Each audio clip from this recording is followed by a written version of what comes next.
Yes. Ok. Je lance mon petit chrono. Et si je trouve le bouton, on va pouvoir y aller. F5, oui, tout à fait.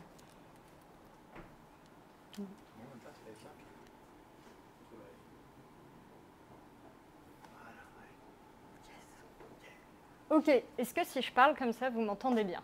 Ou est-ce qu'il faut que... C'est bon, au fond? Top. Ok, du coup, je vais commencer. Du coup, aujourd'hui, je vais vous raconter une petite histoire. Une histoire de test. Donc, pourquoi je vais vous parler de test? Eh bien, tout simplement, quand j'ai été en école et qu'on a commencé à m'apprendre l'informatique, la programmation, on m'a appris que les tests étaient super importants quand on écrit du code. C'est même des fois encore plus important que le code lui-même. Et ça m'a totalement convaincue, parce que je suis un peu influençable, et parce que j'avais un bon prof.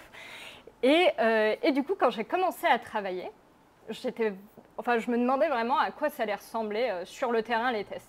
Et là, je me suis rendu compte que c'est pas si simple que dans le discours des profs en école. Et du coup, c'est pour ça, j'aimerais bien revenir avec vous aujourd'hui sur un peu mon parcours et comment j'ai réussi à apprivoiser les tests. Et voilà. Et donc, cette histoire, elle commence il y a quelques années. Bon, peut-être pas tant d'années non plus.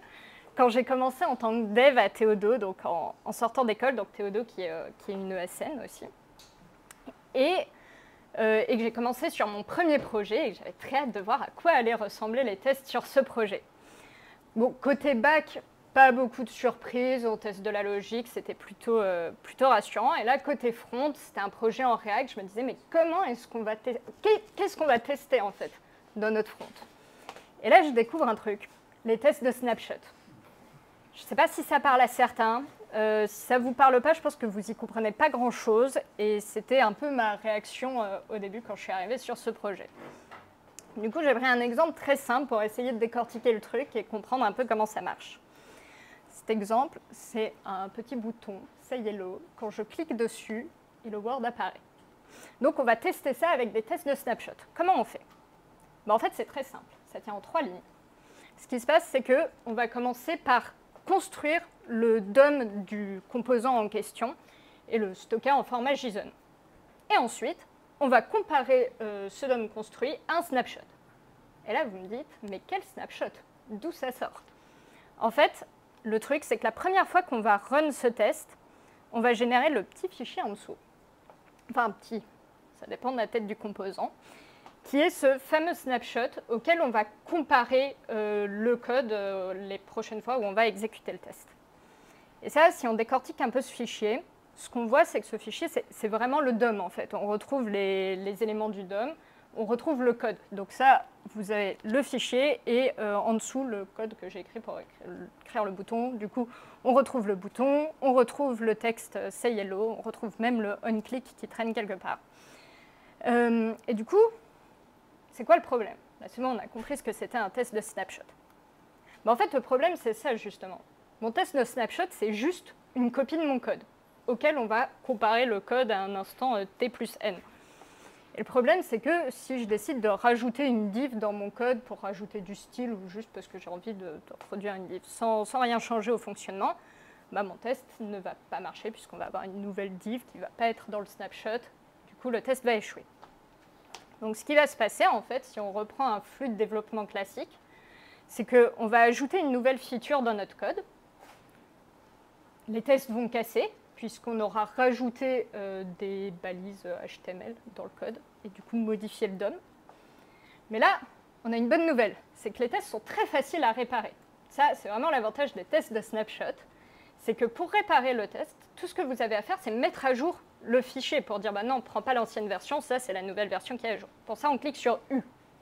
Vraiment, c'est dans le terminal, on clique sur U, notre test est réparé. Donc c'est génial, on déploie, et tout marche, et on est content. Et on refait ça plein de fois, pour plein de features. Sauf que, dans le tas, il y a un bug. Et comme on a tellement l'habitude de réparer nos tests, parce que forcément, chaque fois qu'on ajoute une feature, on modifie le code, le jour où on a un vrai bug, on ne va pas rentrer dans le code et vérifier est-ce que mon test casse pour une bonne raison. On va juste réparer mécaniquement les tests et introduire un bug. Et en plus, le test de snapshot, on ne sait pas pourquoi on l'a écrit. On va juste comparer deux états de code, mais il n'y a pas d'intention derrière. On ne sait pas ce qu'on veut tester, quelle fonctionnalité on veut tester. Et du coup, là, ce que je comprends, c'est qu'avoir un test qui est vraiment très couplé à l'implémentation, ça ne sert à rien. Ça casse facilement. Ça ne m'aide pas à savoir ce que je veux que mon code fasse. Donc, je commence à me poser des questions, à me dire comment est-ce qu'on pourrait tester notre front autrement pour que nos tests soient plus indépendants de l'implémentation. Donc, je cherche un peu. Et là, je trouve une super librairie, Testing Library. Pour ceux qui ne connaissent pas, Testing Library, c'est une librairie de tests qui permet de tester des composants et qui est utilisable avec la plupart des frameworks front. Donc aussi bien des frameworks front classiques comme Angular, React ou Vue, mais aussi des frameworks plus récents comme Svelte, qui est supporté par Testing Library. Du coup, maintenant, je vais vous montrer à quoi ça ressemble un test qui est indépendant de l'implémentation. Pour ça, je vais ressortir mon bon vieux bouton Hello World et je vais le tester. Donc, premier cas de test, je vais vouloir tester que le texte Hello World n'est pas affiché avant que je clique sur le bouton. Donc pour ça, je commence par rendre le composant Hello World. Donc je reconstruis son DOM. Ensuite, je vais pouvoir récupérer des éléments du DOM à l'aide de sélecteurs. Donc là, par exemple, je vais aller récupérer le texte Hello World. Donc query by text va me renvoyer nul si jamais le texte n'est pas dans le DOM. Et ensuite, je vais expect le texte de ne pas être dans le DOM, puisque c'est ce que j'attends. Et puis, on pourrait faire un deuxième test, tant qu'on y est, pour vérifier qu'on affiche bien Hello World au moment où on clique sur le bouton. Donc, de la même manière, je rends le DOM du composant, je récupère le bouton, je clique sur le bouton à l'aide de la librairie UserEvent qui permet de simuler des interactions avec le DOM, et je récupère le texte Hello World et je vérifie qu'il est bien dans le document. Et là, c'est génial, tout marche. Vous voyez que le test, vous auriez pu l'écrire avec moi sans avoir aucune idée de comment est implémentée la fonctionnalité. On n'a pas du tout regardé le code pour écrire ce test. Du coup, c'est top, ça veut dire qu'on peut faire du TDD hyper facilement. Ça veut dire qu'on peut avoir des cas de test qui sont très orientés utilisateurs, qui pourraient même être donnés par notre product owner, par exemple. Donc, on est content. Enfin, en tout cas, moi, j'étais super contente. J'ai continué sur différents projets avec Testing Library, jusqu'à ce que j'arrive sur le projet parfait. Un projet avec plus de 85% de coverage sur le front avec Testing Library. Donc voilà, là, je me dis, ça y est, j'ai atteint le bout du chemin. Tout se passe bien. Et en fait, pas tant que ça. Là, j'apprends un nouveau truc à ce moment-là. J'apprends que le coverage, c'est une bonne mesure, mais c'est clairement pas suffisant et qu'avoir plein de tests, mais de très mauvaise qualité, c'est avoir plein de problèmes. Et pour ça, j'ai une petite anecdote. À un moment, on avait une mise en prod à faire. Alors, pas le vendredi, hein, je vous rassure pour ceux que ça trigger un peu. C'est juste pour la slide. Mais voilà, on a une mise en prod de prévue dans quelques jours, mais on ne va pas s'arrêter pour autant. On développe une petite fonctionnalité quelques jours avant. Donc il y a un dev qui prend la fonctionnalité, qui la développe. Le lendemain matin, il nous dit « C'est bon, j'ai développé la fonctionnalité, il me reste quelques tests à réparer et c'est bon ». Je ne sais pas si vous avez déjà vécu des situations semblables. Moi, j'ai vu pas mal de fois. Puis le lendemain, il y a encore des tests à réparer, mais on y est presque, vous inquiétez pas. Bon, le surlendemain, évidemment, les tests ne sont pas réparés, et le jour de la MEP, toujours pas. Du coup, qu'est-ce qu'on fait? On skip les tests, on peut mettre en prod tranquillement. Et je crois qu'à ce jour, c'était il y a 1 an et demi, les tests ne sont toujours pas réactivés. Donc, ouais, on s'inquiète un peu là. Donc, du coup, les tests, ça sert à rien d'avoir plein de tests si au final c'est juste pour en skipper 1 ou 2 pour pouvoir mettre en prod plus rapidement. Et du coup là je me demande, mais au fond c'est quoi un bon test front? Du coup je commence à lister un peu tous les petits points que je vois quand je relis du code et des tests qui me paraissent pas bons. Et ça me permet d'avoir 2 catégories.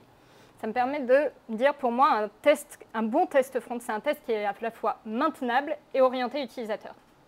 Maintenable, c'est une notion assez classique en code. C'est du coup savoir des tests qui soient faciles à lire, faciles à comprendre, faciles à modifier. Orienté utilisateur, normalement, c'est un peu moins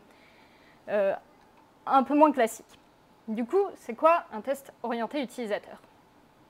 On va prendre un exemple de test qui n'est pas orienté utilisateur. Est-ce que vous avez une idée comme ça de pourquoi ce test n'est pas orienté utilisateur?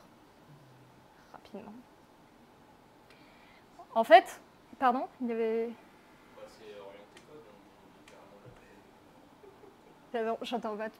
Pardon. C'est orienté technique, on voit carrément qu'on a mis déjà dans la description de spec, on dit qu'on doit appeler setFeed value. Ouais. L'utilisateur, il ne pas. Ouais, tout à fait. En fait, déjà, ce qu'on teste, c'est pas quelque chose qui intéresse l'utilisateur. L'utilisateur, il s'en fiche qu'on appelle setFeed value quand il upload un fichier dans son champ d'input. Et le deuxième point qui est un peu plus technique, Fire Event, tout à fait.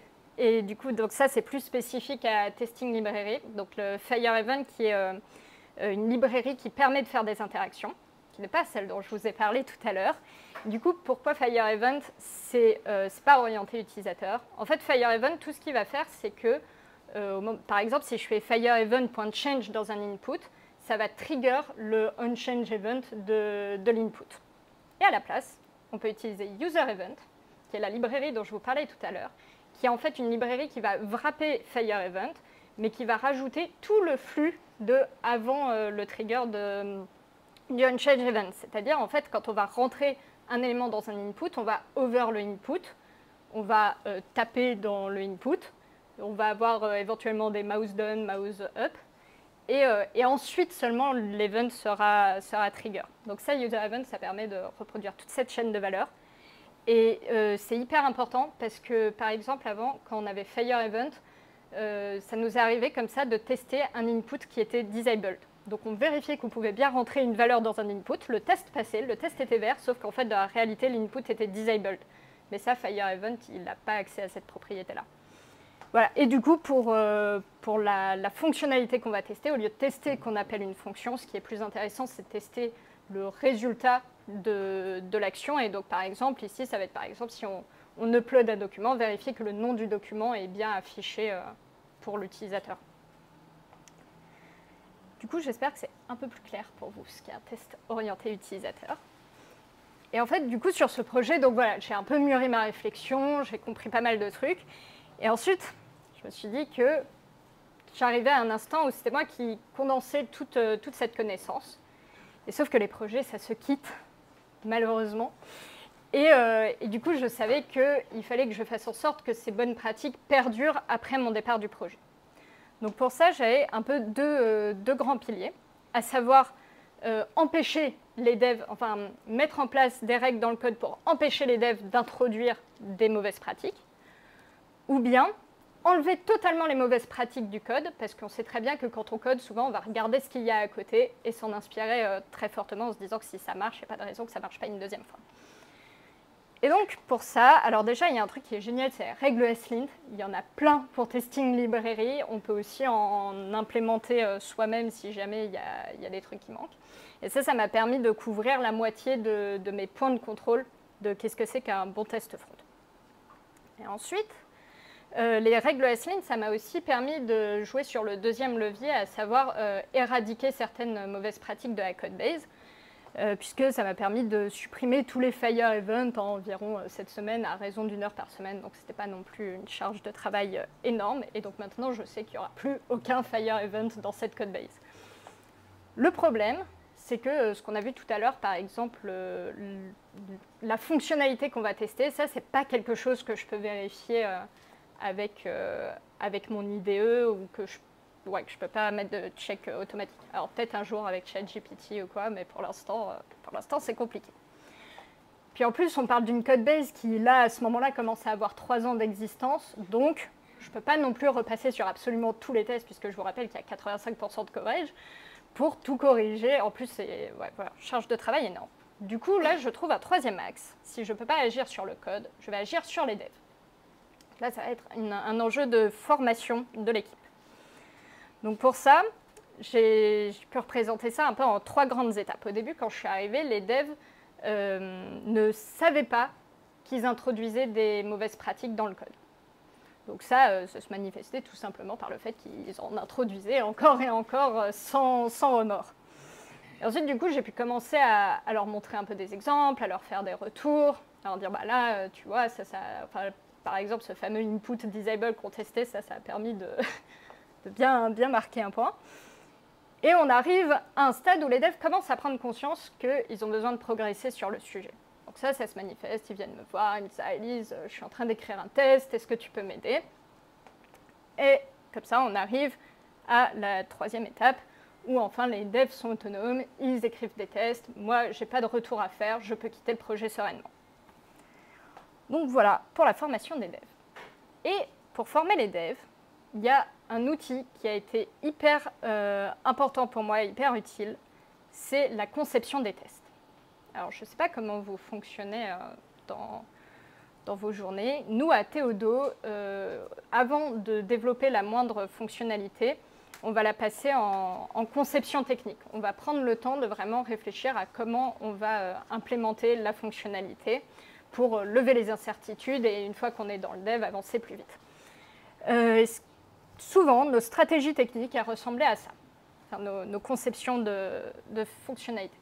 Est-ce qu'il n'y a pas quelque chose qui vous embête un peu dans cette stratégie? Pardon? Ouais, bah ça c'est un truc qu'on fait souvent parce que comme c'est vraiment un document par les devs à destination des devs, ça permet de... bon voilà, c'est vraiment, le but c'est de développer plus facilement après, donc si on a besoin de mettre des termes techniques, on en met. Non, moi ce qui m'embêtait plus c'était ça. Je sais pas si vous avez déjà... Bah, c'est après et puis surtout c'est tester.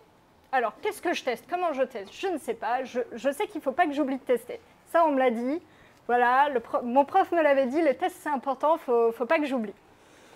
Bon, le truc c'est qu'une fois qu'on a développé toute la fonctionnalité, bon là c'est une fonctionnalité facile, mais si elle était un peu plus compliquée, en plus éventuellement on est en retard, le client qui peut mettre un peu de pression, du coup quand on arrive à la ligne testée, généralement on est un peu low énergie, et du coup on n'a pas envie d'en mettre beaucoup plus dans les tests, donc des fois on va même carrément se dire je ferai les tests plus tard. Des fois, ça va être une étape juste pénible qu'on va bâcler un peu. Et du coup, moi, mon conseil là-dessus, c'est de prendre le temps, si jamais vous faites de la conception technique, pendant ces moments-là, de réfléchir à qu'est-ce que vous voulez tester. Alors, pas forcément exactement rentrer dans le détail de comment vous allez le faire ou quoi, mais au moins réfléchir à c'est quoi les 4 tests que je veux avoir. Ça va permettre de déjà être vraiment sûr que vos tests, c'est des tests qui sont orientés utilisateurs, fonctionnels et pas oh, je reprends du code et je bidouille des trucs. Et ça va vous enlever une charge mentale énorme au moment du dev quand vous arrivez à cette étape fatidique des tests, sauf si vous faites du TDD, où vous n'aurez pas à vous poser la question de mais au fond, qu'est-ce que je teste? Bon, je fais un test histoire de faire plaisir. Puis voilà, là au moins, c'est beaucoup plus simple. Du coup, aujourd'hui, je suis tech lead à Théodo maintenant. Et je continue à travailler sur les tests, parce que c'est vraiment un sujet sur lequel on peut toujours trouver de nouvelles choses à apprendre. Et le problème qui m'embête en ce moment, c'est comment scoper mes tests. Par là, j'entends à quel niveau écrire mes tests. Si on reprend un peu le problème de test unitaire, test d'intégration. Mais en fait, dans le front, c'est pas si évident de se dire on découpe soit des tout petits tests unitaires, soit des gros tests d'intégration. En gros, ce qu'on a, si jamais le gros rectangle, c'est une page, les plus petits rectangles, c'est les composants dans les pages. Ce qu'on pourrait faire, c'est tester uniquement les tout petits composants, unitairement, et se dire, bon, après, finalement, les pages, elles se contentent d'afficher les composants, on peut à la limite vérifier que les composants sont bien dans la page, et puis voilà. Ou bien, on peut tester tout au niveau de la page, se dire, finalement, mon utilisateur, qu'est-ce qu'il voit? Il voit ma page. Du coup, je teste tout au niveau de la page, et voilà. Sauf que le problème, c'est que si on fait ça, on se retrouve vite avec des tests à rallonge, voire qui peuvent être super lents. C'est horrible à maintenir. Moi, j'ai vu comme ça des tests qui faisaient 700 lignes. Alors, quand il faut réparer le test, évidemment, on le skip. Et du coup, voilà. Donc là, j'essaye de trouver un peu l'équilibre entre ces deux notions, donc unitaire, intégration, globalement. Et là où j'en suis aujourd'hui, c'est que je vais tester unitairement mes composants qui ont beaucoup de logique. Et les fonctionnalités au global, je les teste quand même au niveau de la page ou au niveau des plus gros composants. Mais je ne suis pas encore je suis pas encore un modèle hyper solide là-dessus. Donc si vous-même, c'est un sujet sur lequel vous avez eu des problèmes, je serais hyper partante d'en discuter avec vous après le talk. Et Et voilà, du coup, je vous ai raconté beaucoup de choses sur les tests. Pour résumer, il y a vraiment trois points essentiels que j'aimerais bien que vous reteniez après ce soir. C'est déjà d'écrire des tests qui sont orientés utilisateurs. Ça, on a compris. Il faut vraiment penser à vos utilisateurs, vous codez pour eux, donc c'est pour eux qu'il faut que ça marche. Et puis en plus, c'est plus simple à maintenir.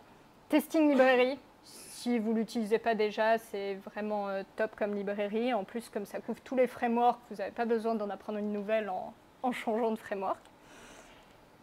Et enfin, faites de la conception sur vos tests et sur votre code si vous n'en faites pas déjà. Mais en fait, même juste sur vos tests, ça peut suffire. C'est vraiment le point le plus important. Et voilà. Merci de m'avoir écouté.